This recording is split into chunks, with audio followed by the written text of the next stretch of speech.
Hello and welcome to Artists Soar. This is a podcast for artists by 3 artists. We discuss all aspects of being artists, the good, the bad, and the ugly. The goal of each podcast is to provide solutions so artists can focus on their creativity and soar above. I'm Rachel Harshenko. Jules McCullough. Stephanie Weaver.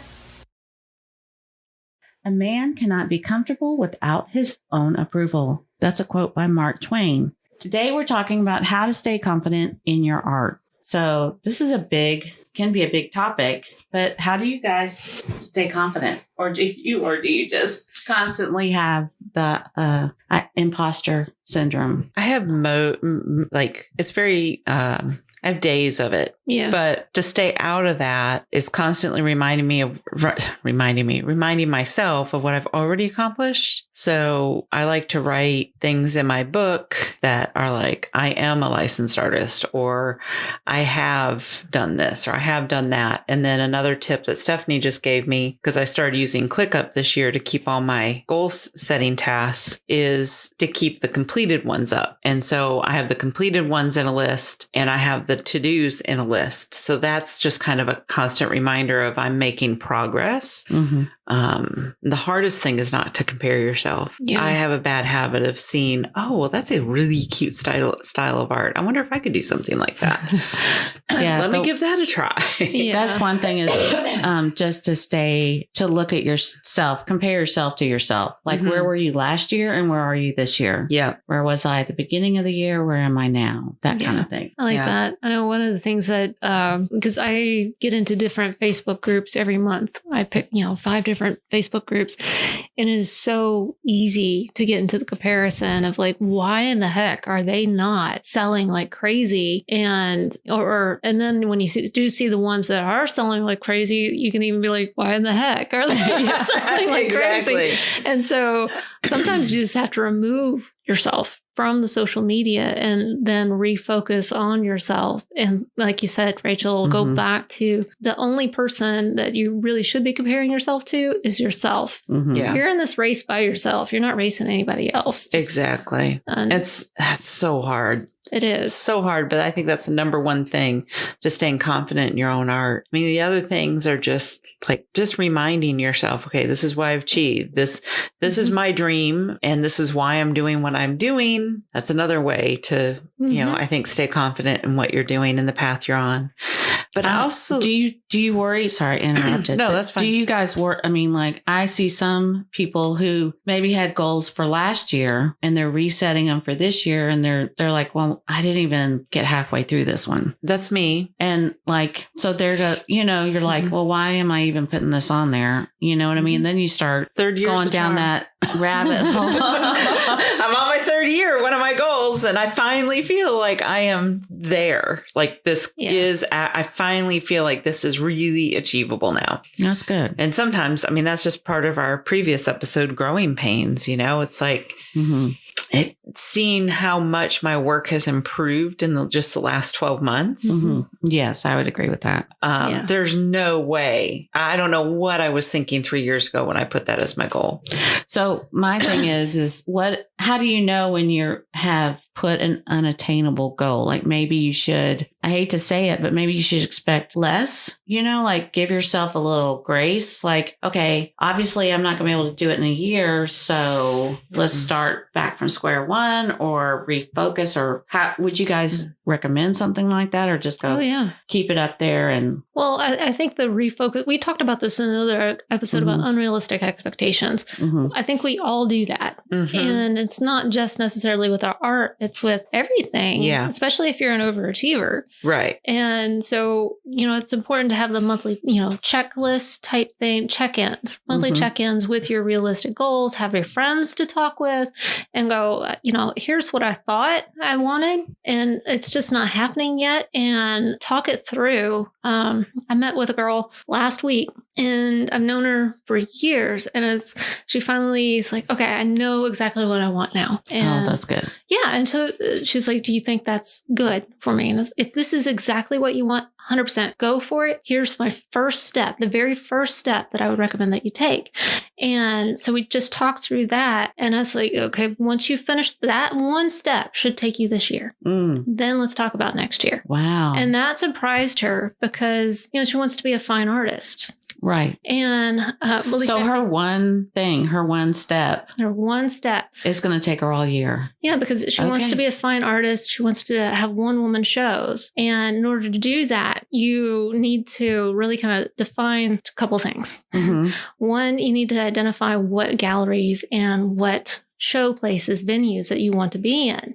So that's, developing like a Dream 100 list. I know Julie and I talked about this Dream 100 list before. I think you have too. Where you list out all the places that you want to go and find out all the details about them. That in itself, finding 100 venues, is going to take you probably a year of doing that research. And then the next thing is, well, you got to get big pieces ready. If you want to do a one-woman show, you've got to have the artwork behind it. Well, and you have to have a full collection too. So that takes a lot of time to learn. Yeah. To put together an exhibition. Yeah. Right.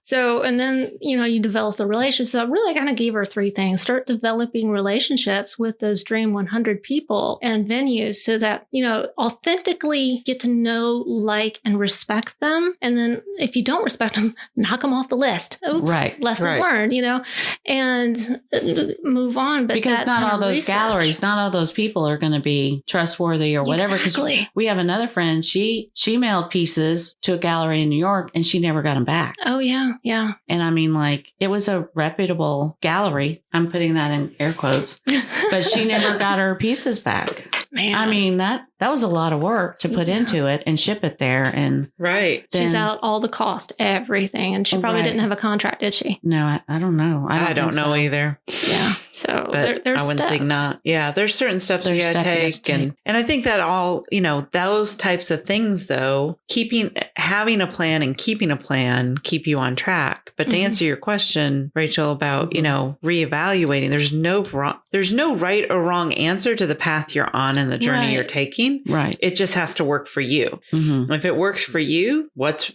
I struggled I take my goal, for instance, the first year, I really didn't have a good plan in place because I wasn't knowledgeable enough about the industry. Hindsight's 2020. I know that now. I thought because I was being too aggressive, that overachiever in me thought that I knew what I needed to know, but I didn't know what I needed to know. So then my second year of trying to tackle this goal ended up being more about learning more about the industry and thinking, and I had already learned a lot about it. And I really thought I could tackle the goal in 3 months. Then that turned into 6 months. Can't go at that. No, because, I go by the 10X rule. But then, realizing that, no, my artwork's not quite where it needs to be to do what I need to do to meet this goal. So let me take this next year to really hone in on that artwork skill a little bit more, make it a little bit more solid. And now I visually see looking at a piece of work from a year ago to a piece of work today, and it's night and day. Well, so how did you stay confident in your artwork? My big dream. Do you know what I mean? And how did you recognize that you weren't ready? Well, last year, because I had laid out all my tasks to meet that goal, and I was falling on my face to meet those tasks from a time standpoint, I realized that, no, I do need to lengthen this. And my first thing was lengthening it to 6 months. And then 6 months came and I still wasn't where I wanted to be. And then I was like, okay, we're going to write this one off for the year. We're going to take the rest of the year to grow these areas of weakness. And then we'll pick this goal back up in 2022. So you did I evaluated myself. Yeah. You evaluated yourself. You gave yourself grace to accept that you need more time. And then you continued the education to see, that was good grow. that you stayed That's really positive. good. Yeah. Right. Because you didn't give up. I didn't give up. And it's because I lacked confidence that I was able to look at my plan, because I literally had everything. Okay, today I'm going to do X. Tomorrow I'm going to do Y. Like, I mean, it was totally blocked out. Yeah. Yeah. And I wasn't meeting that. And then it was just really looking inward at myself and saying, okay, why am I not meeting these goals? Well, A, I was comparing myself, but B, because I was comparing myself, I was learning where my mistakes were. And I was taking continuing education classes to be able to critique and evaluate myself. So it was like a handful of things that all kind of mixed together.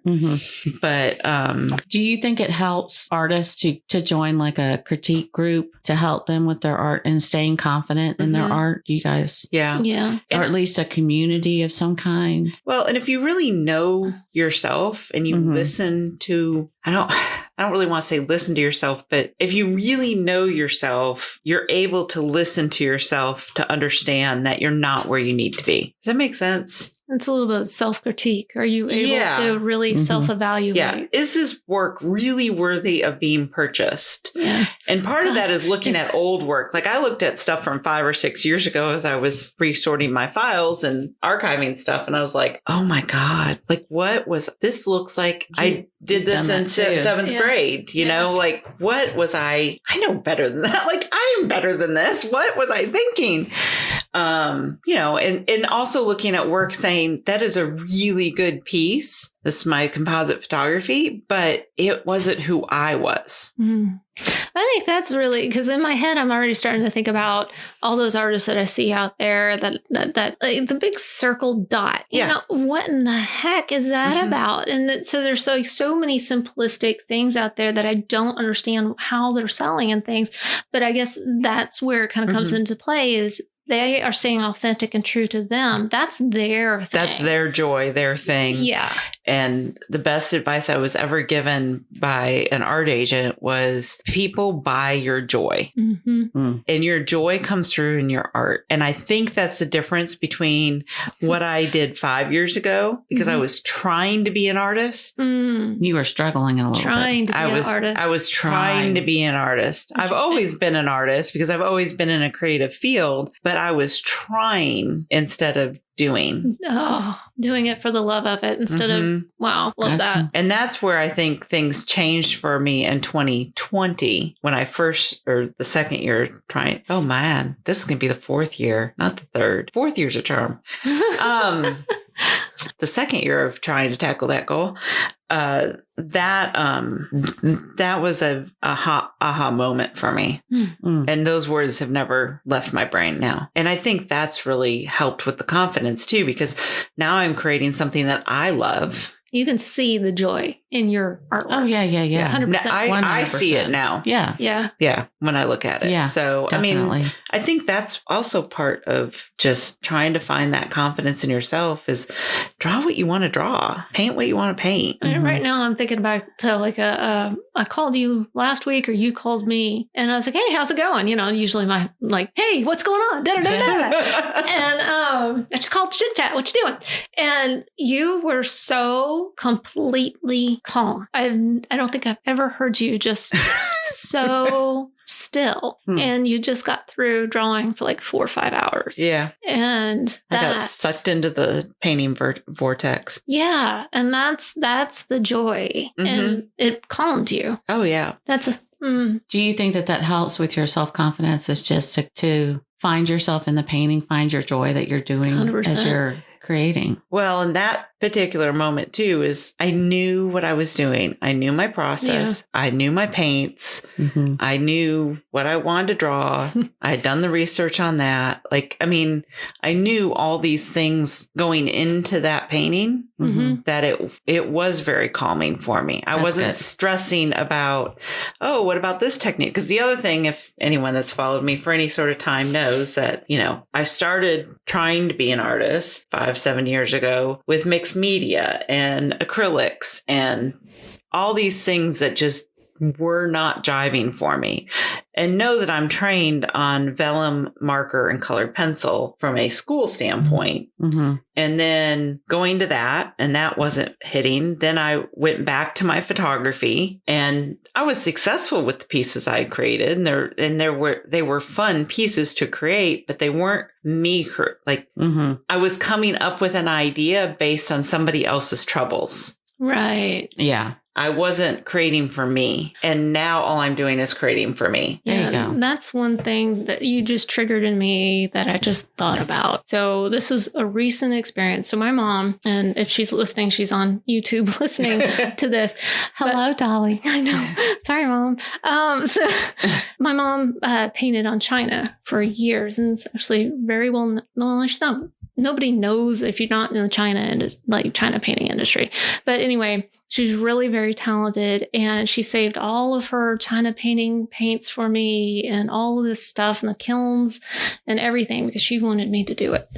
And I really tried and for to find the joy in it like she did. And I would pour the masks and fire the masks, and I just hated it. I hated it, even though, because what I didn't enjoy about the process was the fact that something could blow up in the kiln and all of that work would be for nothing. That personally bothers me.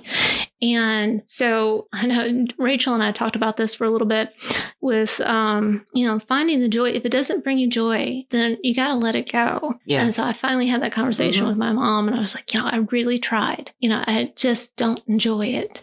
And I think that goes back to what you were saying, Julie, about other people setting expectations onto you about what you should find joy in. Right. And I felt so bad about telling her and having that conversation. But she's like, okay, well, just hold on to it for until March, and then I'll take all the stuff back. And I'm sitting there thinking, why? You're not going to do anything with it. And I'm just going to have to sell it in 20 years, hopefully longer than 20 years. I don't know. But she doesn't paint anymore on China. Yeah. But it's a piece of her, and it's something that used to bring her joy. Yeah, so you can't let it go. No, you want to share it. Yeah. I get that now. And that's hard. So how do you approach an artist who has just reached rock bottom with their confidence and they're like, I can't do it. My first question for them is it's kind of twofold. What's your big dream and what actually brings you the joy? Right. Are you trying to be something that you're not meant to be, or are you letting something else hinder what your dream is? Yeah, I would say at least just take a break, reevaluate. Ooh, I rhymed. I'm a poet and didn't know it. But reevaluate, focus, what is your big dream? What are you doing? What's bringing me joy? What's not bringing me joy? And then maybe restart. Yeah. And just because you're creating does not mean you have to sell it. Right. Oh, so good. So good. Yeah. Yes. Good, yes. I mean, you don't have to do it as a business. If that doesn't bring you any sort of joy and doesn't lead you down the path to what your big dream is, then don't. That's such a good point, because we as a society, especially in America, we talk about you have a hobby. Oh, you could make money from that. It's like everything is all about you can monetize that. Right. Well, sometimes you can do things just to bring you joy. Exactly. It's okay. Yeah. Well, I figured that out with my Star Wars pop art that I did. It's like, well, I ain't going to be selling that because number one, it's trademarked, but whatever. Yeah. And they are so adorable. But yeah, because of that, you found your style. Right. Exactly. Yeah. Yeah. So, it doesn't, it can lead you. I mean, you can just do things to try it. Yeah. Exactly. If you rip it up, whoop-de freaking do. Right. It's your art. Do what you want with it. I know when I ripped something up, everybody was like, oh, you could do, what was it? Make a mosaic out of it. And I was like, oh, well, I already threw it in the trash. Yeah. But you can have to. Yeah. You can do whatever you want. Right. It's yours. I mean, if you're at a low point with your confidence or whatever, take a break and just, refocus and start doing something that is going to bring you joy. Well, and try to ask yourself the questions of why am I not confident in what I'm doing? Really take an outsider's look at it and see, because when you think about a business and they come out with a new product, there's many iterations of that product. It's like I'm working on a project right now where we're on Windows 11. where you're coming, where they're putting together a bundle to give to certain individuals. And, the first iteration of what we thought as a design team was going to be it, we had to take a piece of it out to make it really kind of work. Mm-hmm. But we had to be really critical of what we had designed in order to get to that point, because that particular feedback wasn't coming from the client. Mm-hmm. And when you really broke it down and evaluated it, you saw where or why the puzzle wasn't coming together. And that's, I think, what we as artists fail to do a lot of times, is really look at it like a project. Mm-hmm. Okay, that's my project management side coming into play. Look at it as a project. What is wrong with this piece of work? Mm-hmm. Is it the composition? Is it the colors? Go back to the basics. Go back to the basics. In fact, the other day, I painted this butterfly and it was real colorful. I think I had like 6 colors in it. And I loved it. But then when I pulled it back out to look at it again, because I was going to paint the same butterfly again, I was like, something is missing on this butterfly. Like something's not right. Mm-hmm. And I got the idea of a limited color palette by listening to another artist talk about color palettes. Mm-hmm. And anyone that knows me knows I'm like a color geek. I love color. I love pops of color. I love the psychology of color. And she suggested using a limited color palette as a challenge. I was like, you know what? That's what I'm going to do. That was me. And it was somebody else too. Oh, it was somebody else? Okay. Yeah. There was actually 2 of you in the same week. And that's what you had to do. Yeah. So I was like, okay, I'm going to try to limit this to 3 colors. Cool. And I did. And it looks so much better. Was it analogous, complementary? What was it? Let's see. I guess it was triad. Triad? Yeah. Cool. But yeah, it looks so much more sophisticated and the piece looks better. There's so many pluses about it. Both butterflies are beautiful, but that simple little critique. Yeah. But that you got to find the critique from someone you trust. Well, no one else. That was for me. That was stepping back and really looking at, okay, what is really wrong with this piece? Mm-hmm. I love it, but there's something missing from it. Mm-hmm. What is missing? And it's just really digging in and questioning, and if you don't know all those elements of design and principles of art and all those different things, elements of art and principles of design, got that backwards.